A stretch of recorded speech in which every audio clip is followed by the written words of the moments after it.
Good afternoon, it's Tuesday the 4th of April 2017, just after 1 o'clock. Welcome to UK Column News. I'm your host Brian Gerrish, with me in the studio Mike Robinson.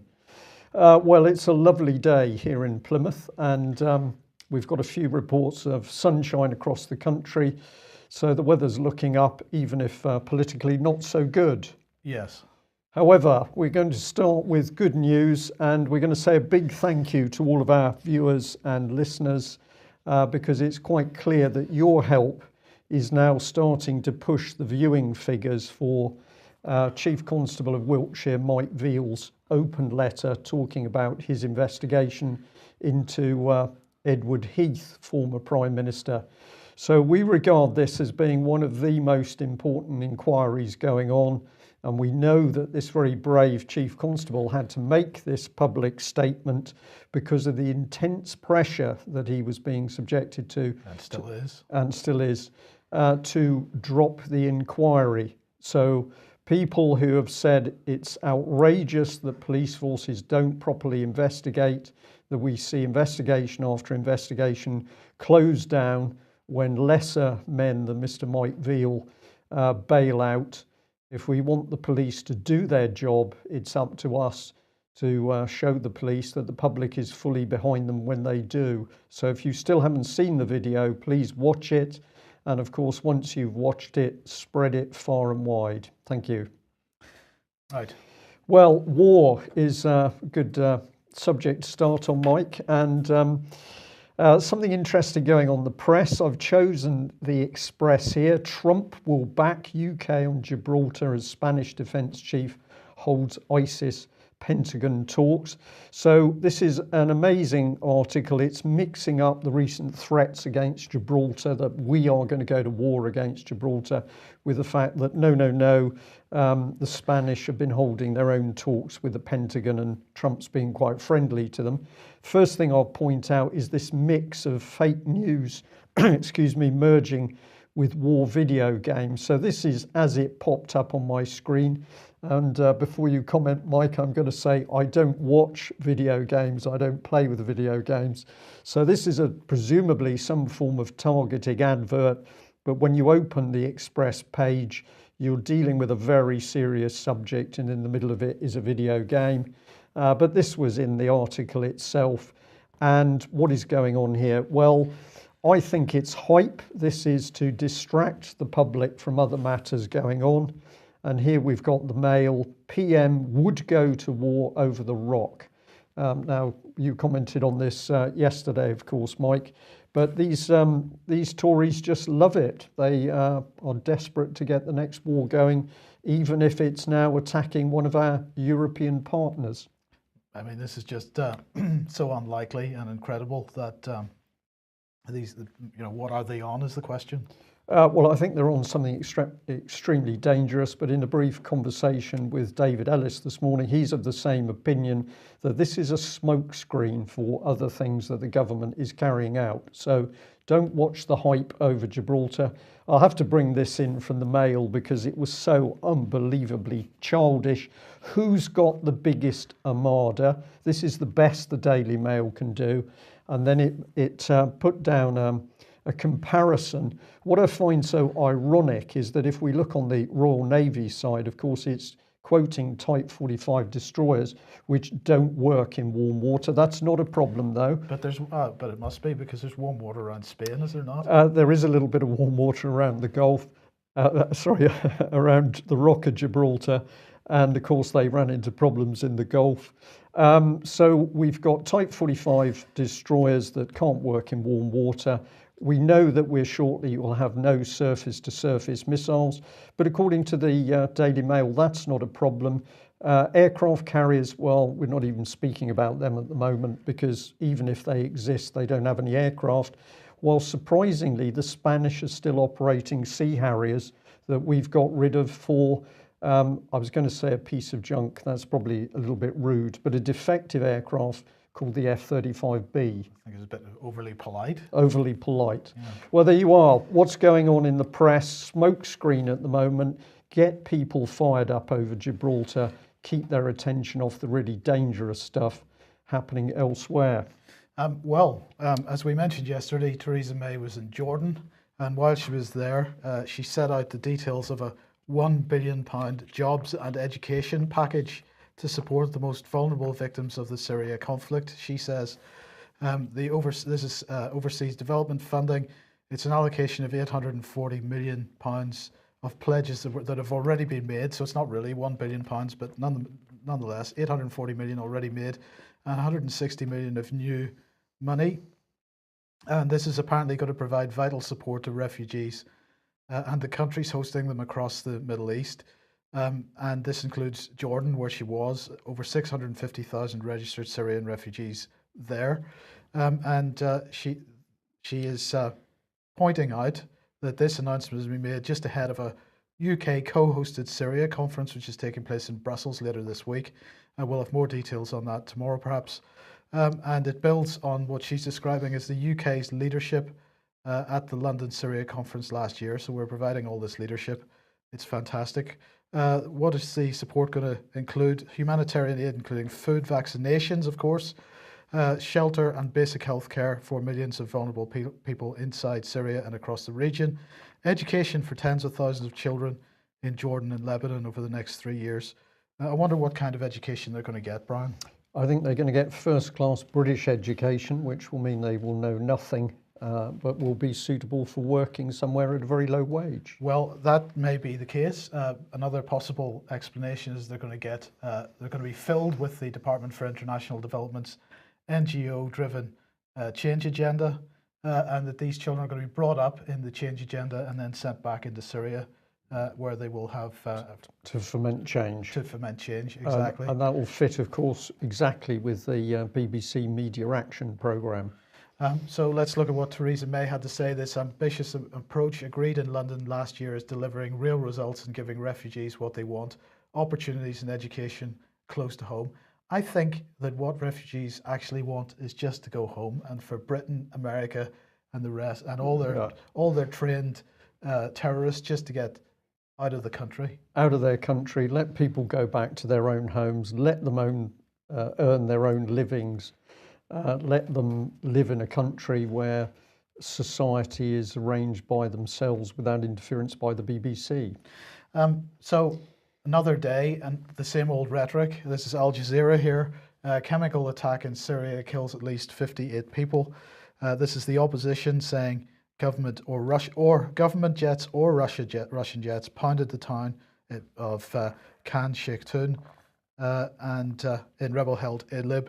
And of course, who was reporting this? Well, the Syrian Observatory for Human Rights, a reliable source, not.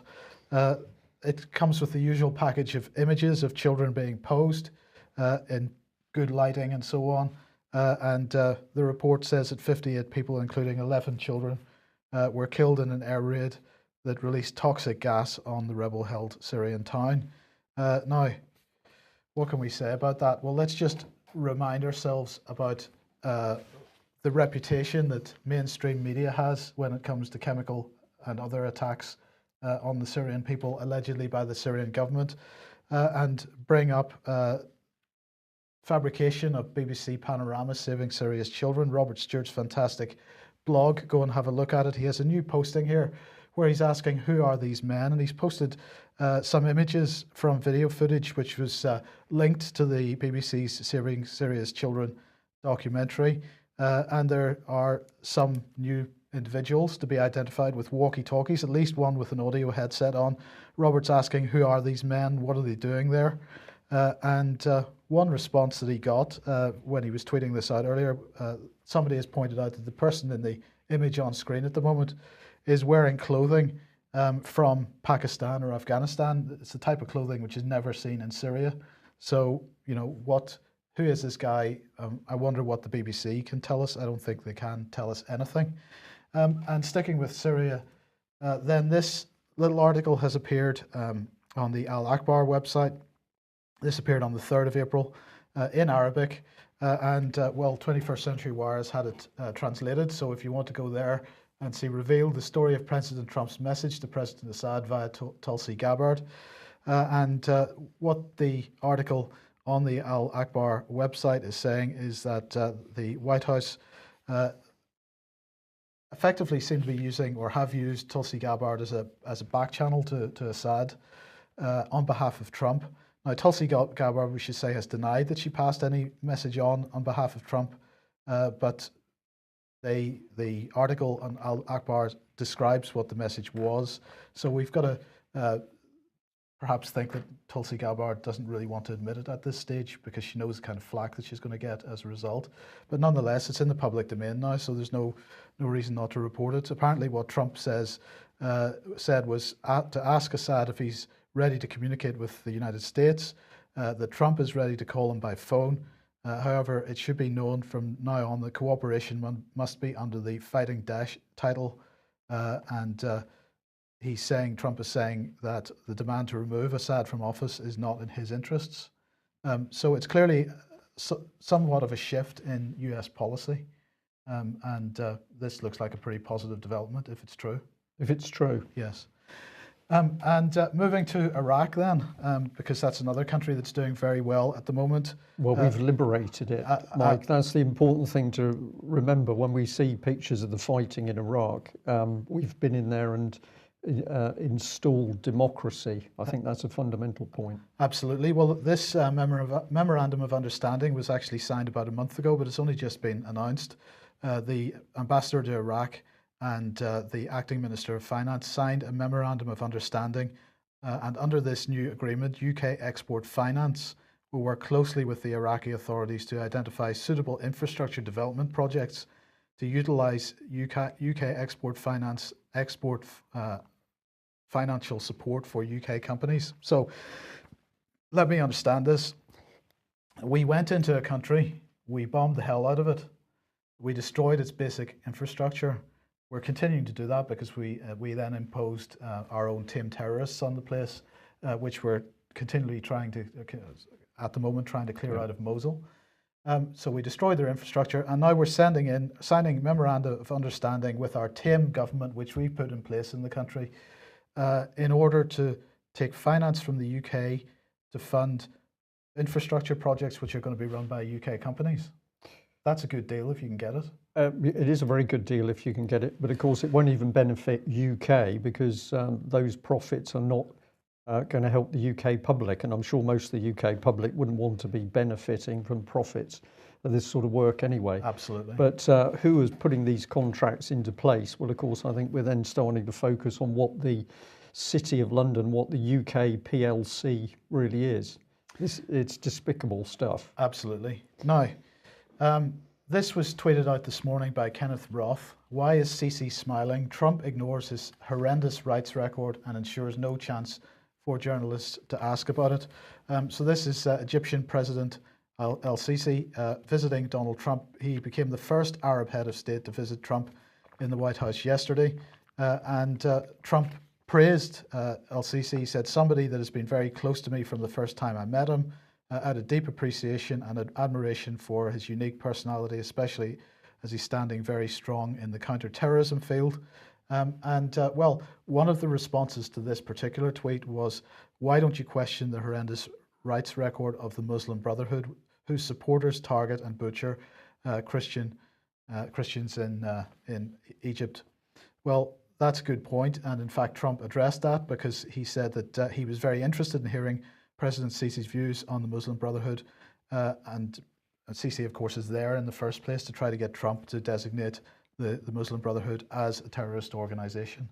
So we'll see what happens. But, you know, if we're talking about human rights, let's just remember once again that Theresa is in Saudi Arabia today. Now, I'm going to say this is a bit of fake news, Brian, because that image is actually from her visit to Jordan yesterday, because they didn't have any images published yet of her visit to Saudi today, so I threw that one in. But nonetheless, she is in Saudi Arabia today, and we know that Saudi Arabia is the last bastion of human rights, Brian. I hope everybody appreciates Well, the sarcasm in that statement. if you want to install democracy somewhere, I think it should be the Saudi Arabian version, because that would be game, set and match, wouldn't it? Absolutely. Okay, so the Prime Minister visiting Saudi today and tomorrow, she is going to make it clear that they are a close and important ally, and we will continue to work closely in a range of areas. Sorry, the British government and the Saudis, not me, will continue to work closely in a range of areas, particularly on counter-terrorism, where UK-Saudi cooperation is vital. And she's expected to explore ways of boosting already very strong trade ties between Saudi and Britain. Well, we know what that means, because Saudi, of course, needs to replenish their weapons cache, since most of it has been dumped on Yemen. Lovely haircut she's got, though. I think is that a page boy or a bob? I think on line with the important news stories, there should have been some comment on the fact that her haircut is very smart. These days, that's very true. Yeah, excellent. There we go.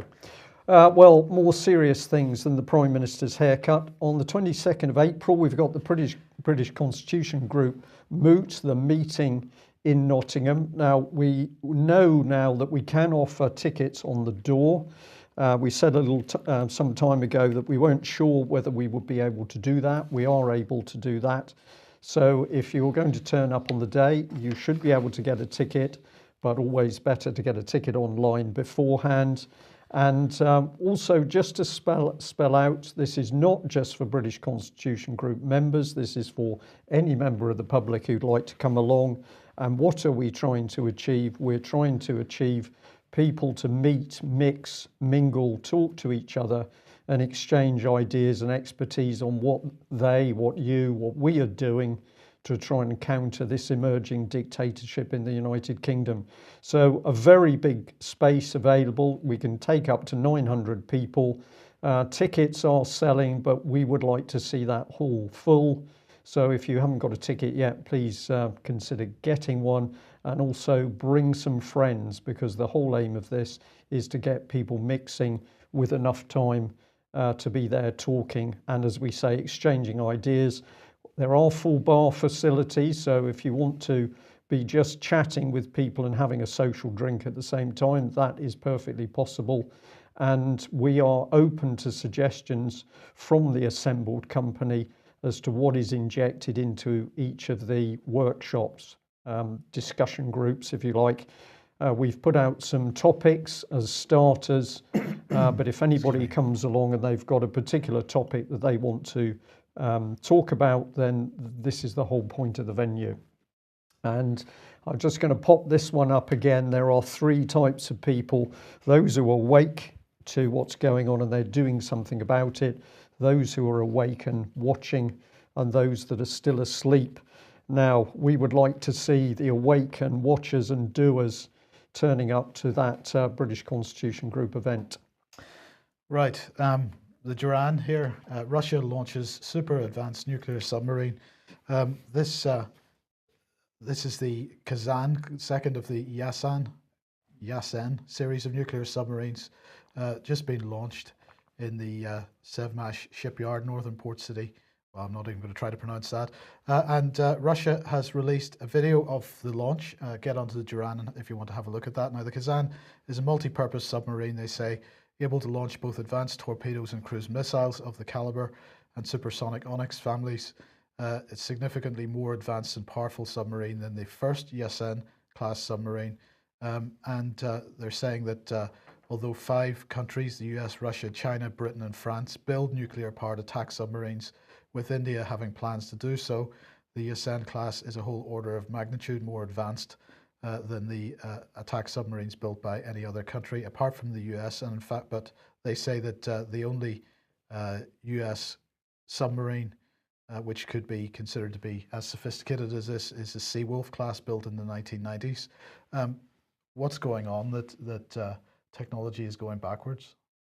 Well, I think the first point here, Mike, is that what the Russians are doing is what you would expect any reasonable military to be doing, which is upgrading and replacing equipment. But we've now got this slight hype edge to it. So the Russians are bringing in new equipment. That's a perfectly normal procedure. But in the current climate, this is all hyped up a bit. But the Russians, of course, have traditionally built some really excellent submarines. Going back into Cold War days, a lot of the classes then caused big problems for anti-submarine defence for NATO. And I'm quite sure that the Russians are really pushed on with upgrades to those submarines. Contrast it with the situation of the Royal Navy at the moment. We know there's been huge problems in maintenance and crewing, but especially middle rank trained engineers. So we've seen huge problems with the British submarine fleet as a result of a government policy of neglect.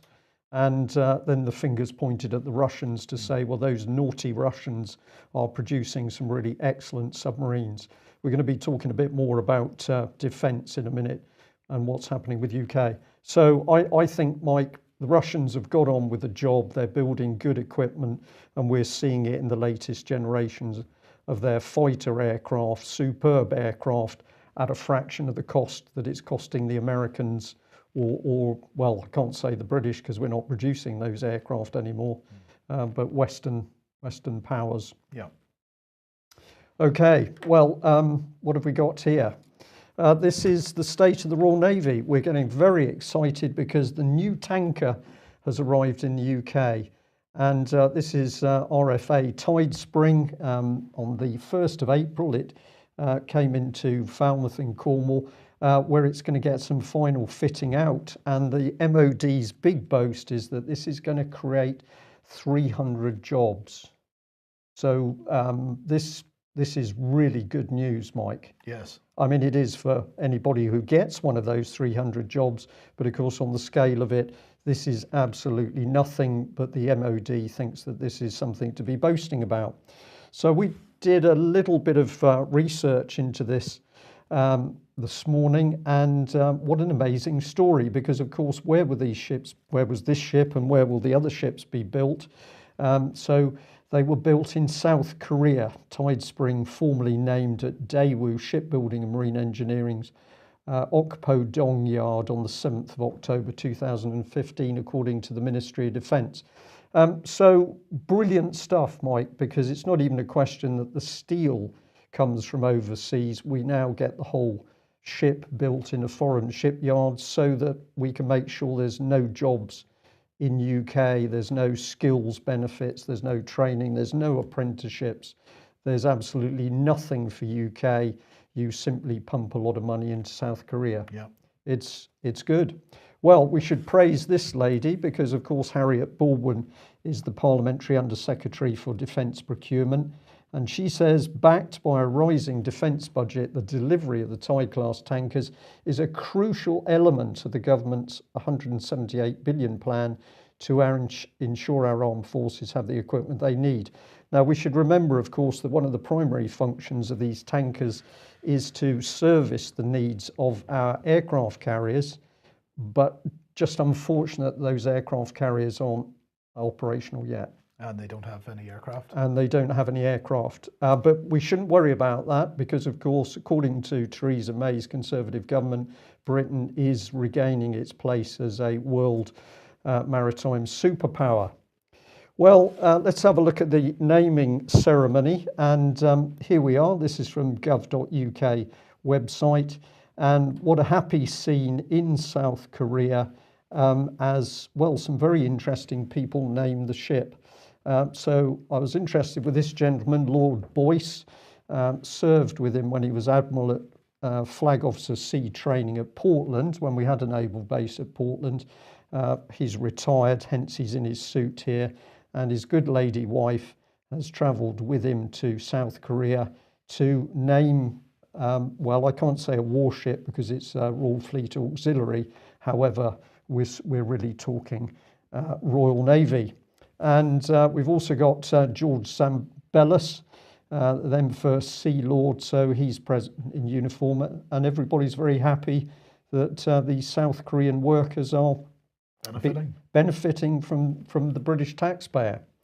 Well, let's bring in the man himself because he had some words to say.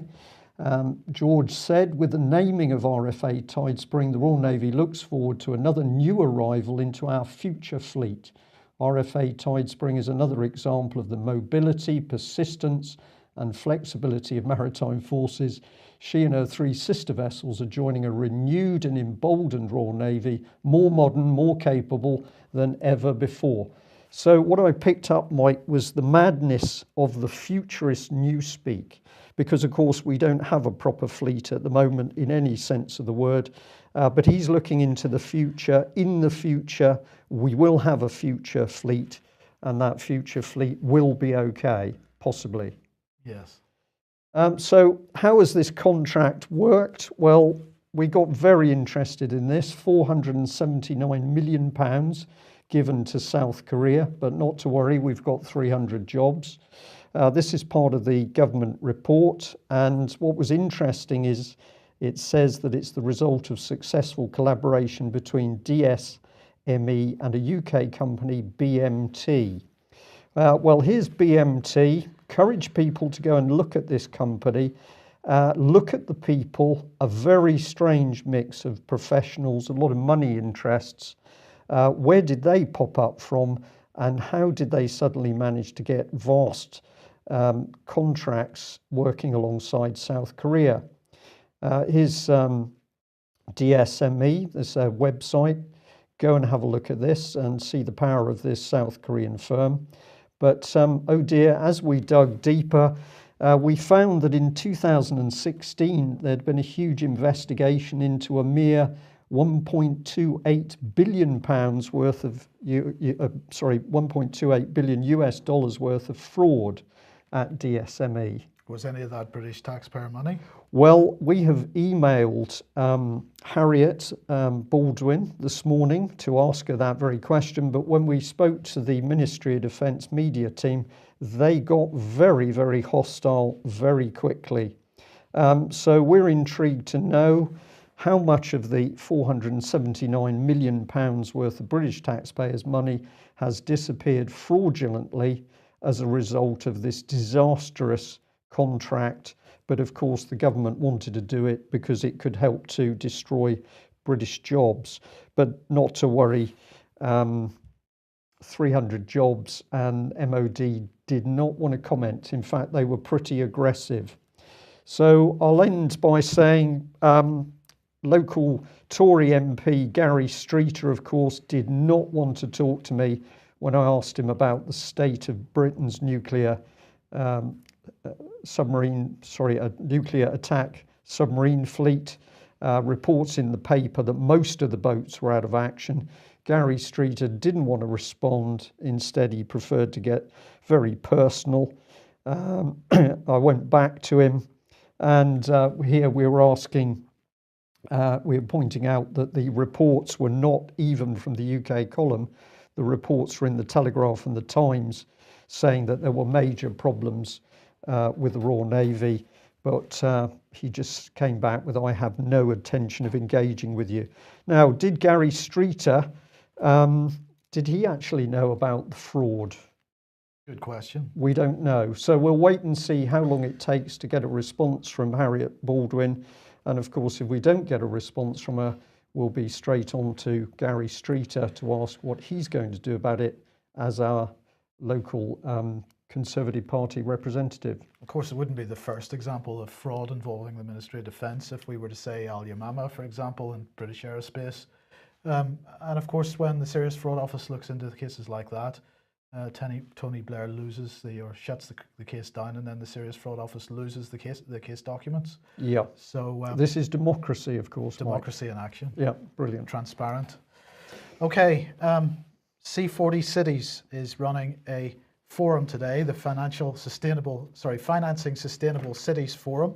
It's supported by the Mayor of London, it's supported by the World Resources Institute, and it's supported by Citibank, the City Foundation. So that it's an action-oriented event, apparently, and one of the sessions that they were running this morning was all about climate change and climate finance. So, of course, C40 Cities pushing the city's agenda. If you want to know more about the background to the city's agenda, do have a look on the UK Column website, some of the articles there. But of course, C40 Cities uses climate change as one of the main drivers for the city agenda. and also for sustainable development. Well, of course, people have been getting a bit upset recently that Donald Trump seems to be a little bit skeptical about the climate change story. Well, over the last few days, people have been getting pretty upset about Vladimir Putin as well, because he is now apparently saying that humans are not responsible for climate change. A whole range of articles and a whole range of different websites all tearing strips off him for the comments that he made. He denies that humans cause climate change, and so it goes on. Lots of them. Even more here. Putin defends climate deniers and looks forward to the Arctic melting, apparently. So what was this about? What did he actually say? This was one of the comments he made. Global warming may be more to do with global cycles here on Earth, or even planetary cycles. The question is how to adapt to it. He said, look, as I already said yesterday, I visited Franz Josef Land, and he was commenting on people visiting there in the past and comparing glaciers melting and making the point that, in fact, glaciers were melting already at the turn of the 20th century before the industrial impact that is blamed on global warming, that global warming is blamed on it at the moment. He said, in other words, warming had already begun. There's no such man-made factors such as emissions at that time, but warming had already begun. The question is now how to prevent it. Is not how to prevent it. I agree with those who believe that the question is not how to prevent it, because that is impossible. This may have to do with some global cycles and so on. The question is how to adapt to it. Mr. Johansson spoke about the distribution of fish, where they go, where they appear. Research is necessary. The question is how do mankind and people who live in these regions adapt to climate change. So the proposals and positions of those who disagree with their opponents, he said, are not so silly after all. So he has come out on the side of being slightly skeptical, and that's causing certain elements some discomfort, it seems. Yeah, he says that humans are not responsible, and I have to say he's absolutely correct on that, because of course it was the Daily Telegraph that blamed Siberian ground squirrels and beavers. So it was Putin's fault then? So it was, it was Russia. Yeah, climate change is actually Russia's fault. Yes. Okay. It's getting very difficult to do the news anymore. Yes. Let's move on to the BBC, because we know that the BBC is extremely balanced and in everything that it does. But Nick Robinson has apparently said that the BBC has no duty to broadly balance any discussion of Brexit, because the referendum is finished, it's over, it's done with, the decision's been made, and because there aren't two sides debating anymore, there's no need for balance. So this is great stuff. He said that those who accuse the corporation of bias find it hard to accept that on the BBC they'll often hear people they disagree with saying things they don't like. Of course, much of the criticism has been about the pessimistic tone of Brexit coverage. And I think this is the point here, because the BBC pretends to be balanced by having people on that they say represent two sides of an argument, and they ignore okay, we can be a little bit sarcastic and so on, but we would never be sarcastic to a guest. Whereas these guys on Radio 4 Today programme or on Newsnight can be absolutely horrendous to their guests. They don't give them the opportunity to speak. They speak over the top of them. They try to distort what they say. So that is the kind of bias I think that Nick Robinson needs to be paying attention to. Well, it's going to be interesting to see what happens, because of course the BBC has just had a new royal charter, and that has replaced the BBC Trust with a unitary board, and it now means that Ofcom is responsible for deciding whether and monitoring whether the BBC is being balanced in its reporting or not. Well, they can levy £250,000 fines for every case that they feel is inappropriate. I think we did a little bit of work on Ofcom, Mike, and if my memory serves me correctly, I think we were able to show that quite a few BBC people had drifted across to Ofcom. That is true. spent a little bit of time and then drifted off somewhere else before drifting back again. So I'm sure the BBC Old Boy network would be capable of sorting out any little problems with Ofcom Okay. if it was necessary. Well, BBC to censorship of the internet by Google. Yesterday, we were talking about the fact that Holly Gregg Justice website has been taken down by Google. We put out the idea, the possibility that this was a result of letters that had been written to Nicola Sturgeon and the Scottish Government about everything from the conduct to the Scottish Child Abuse Inquiry to the release of tapes from court hearings involving Robert Greene. We did send an email to Google yesterday asking them to confirm that they'd taken down the website and asking if this was due to an instruction from the Scottish Government. What do you think the reply has been, Mike? Silence. Silence. So it appears that Google, I'm not sure how many $1 billion Google is worth, but at the moment they're running scared of UK Column or anybody else who asks them a sensible question. So it is beginning to look like Google is happy to censor people who are trying to protect children from abuse.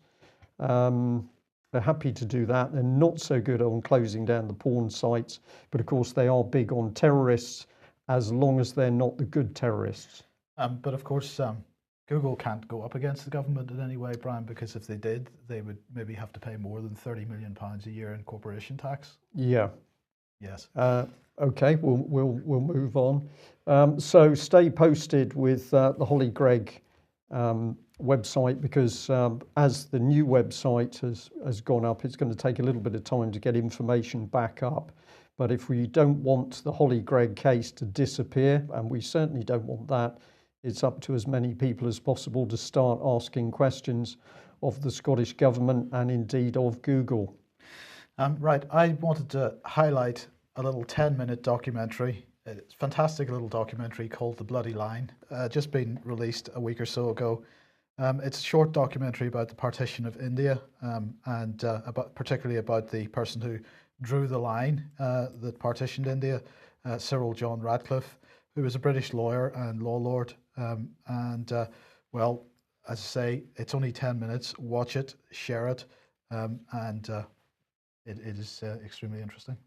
Excellent. Yeah. And the address there is on top of the screen if you freeze it. If you freeze it, yes. Now, finally, we're just going to end off with Samantha Baldwin. Now, this is the mother who appears to have disappeared with her 2 children.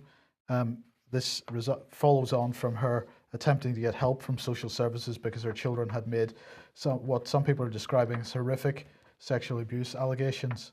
They had told their mother. The mother had attempted to go to social services for help, and now she's felt the need to disappear with the children because, as often happens, it looks like social services attempted to grab the children at this point.